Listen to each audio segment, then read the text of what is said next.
Picture this, your ship's captain out on the open ocean, miles from anywhere. An order comes in from the head office. You do your job, you follow it. And the next thing you know, you're in handcuffs, your career is hanging by a thread, and you could be looking at serious prison time. So let's get right into it. We're going to break down how a captain can get caught in this impossible situation, stuck between following orders and breaking the law in our modern, digitally watched world. And hey, this isn't just some made-up story.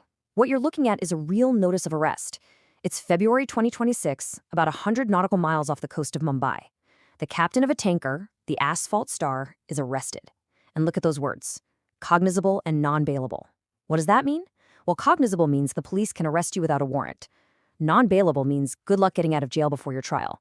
This is about as serious as it gets. Which brings us to the big question, right? How does this even happen? How can the master of a ship, who's just carrying out an instruction from a manager sitting comfortably in an office somewhere, end up being the one facing criminal charges? Let's unpack that. Okay, so first things first, let's look at the incident itself. What actually went down out there in the middle of the Arabian Sea? Well, this wasn't just a routine stop. This was a full-on, coordinated operation. We're talking Indian Coast Guard vessels and helicopters working together to intercept and detain 3 different tankers. This was a massive show of force, sending a very clear message. We are watching, and we can reach you no matter how far out you are. And the charges? Wow, it's a whole laundry list of really serious stuff. You've got AIS spoofing, that's basically faking your ship's ID and location signal. Then there's concealing the vessel's identity, illegally distributing fuel, suspicious movements, and not having the right paperwork. This isn't just one slip-up. It paints a picture of deliberate deception. And guess who's left holding the bag? The captain. So to really get why an arrest like this can happen so far from land, we've got to understand the legal geography of the ocean. You know, it's not just one big, lawless blue zone.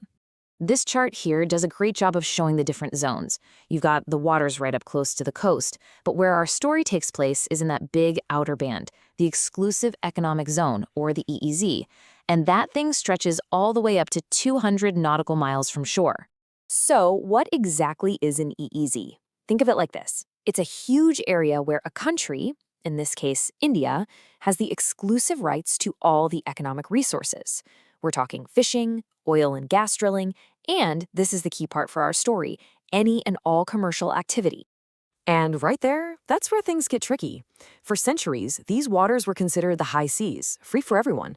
But now, you've got what some experts call jurisdictional creep. Coastal countries are saying, hey, if you're doing business in our EEZ, like transferring fuel, that's not just innocent passage, that's an economic activity, and we have the right to regulate it and tax it. The EEZ is no longer a no man's land for business. Okay, so how on earth is any of this enforced hundreds of miles from the coast? This is where the story gets really high-tech. Forget random spot checks. This is like CSI at sea. This little box here is an AIS transponder, the Automatic Identification System. It was originally created for safety, to constantly broadcast who you are, and where you're going to prevent collisions. But now it's become a key piece of evidence for law enforcement. It's your ship's public testimony, broadcasting to the world 24/7, and here's the absolute game changer. Authorities don't just trust that AIS signal anymore. They check it against what they can actually see from space. On the left, you've got the ship's AIS data, what it's saying it's doing. But on the right, that's a satellite radar image. That radar can see the physical shape of ships through clouds, day or night. So if your AIS says you're all alone, but the satellite sees you cozied up next to another tanker, you've got a real problem. And it's not just those 2 things. A ship today leaves behind an enormous digital footprint. Investigators can piece together a ship's entire journey with scary accuracy.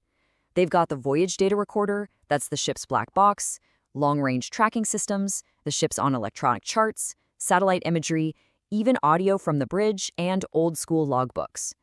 Every single move leaves a trace. There's really nowhere to hide anymore.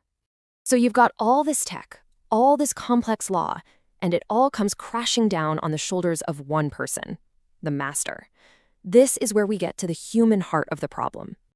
This quote just nails it perfectly. The master receives operational instructions. He is rarely provided with a jurisdictional opinion. Think about that. The captain gets an email that says, go to these coordinates, meet this ship, transfer this fuel. They don't get a legal memo explaining the customs laws of the nearest country. They're just told to do the job. It puts the captain in an absolutely impossible position. You get the order. So what do? Option A, you refuse. You push back, you risk getting labeled as difficult, maybe you even put your job on the line. Option B, you comply. You follow the order, and you unknowingly risk your own freedom if that transfer turns out to be illegal. It's a terrible choice. And just look at this table, it tells the whole story. The people making the commercial decisions, the chartering manager, the fuel trader, the owner, they're all safe and sound in an office on land. They have zero criminal liability. The one person who is physically on the ship, the master, is the one who carries all the personal legal risk. The whole system is lopsided. So if the problem is this huge imbalance in the system, then the solution has to be about fixing that imbalance. How do we rebalance the scales of accountability? The proposed answer is something called a master protection framework. Basically, before any of these sensitive operations happen, the master should get written confirmation that it's all legally above board. They should have documented proof of compliance from the people ashore who arranged the deal. There need to be crystal clear company rules on using the AIS, and a legal team should be on standby the second a ship gets detained. It's all about shifting that burden of proof back to the decision makers. Now, let's be really clear. This is not some kind of get-out-of-jail-free card. If a captain knowingly fakes a logbook or breaks the law, they're still responsible. This is about protecting the masters who are acting in good faith, following the commercial orders they're given. At the end of the day, it's just about making sure the people who have the authority to make the business deal are also accountable for the legality of that deal. Which really leaves us with this final question to think about. In a world where every single move at sea is tracked by satellites and every decision is influenced by an email from an office thousands of miles away, who is truly in command of that ship? Is it the captain on the bridge, or is it the network of commercial interests back on shore? It's a question that's changing what it even means to be a captain in the 21st century.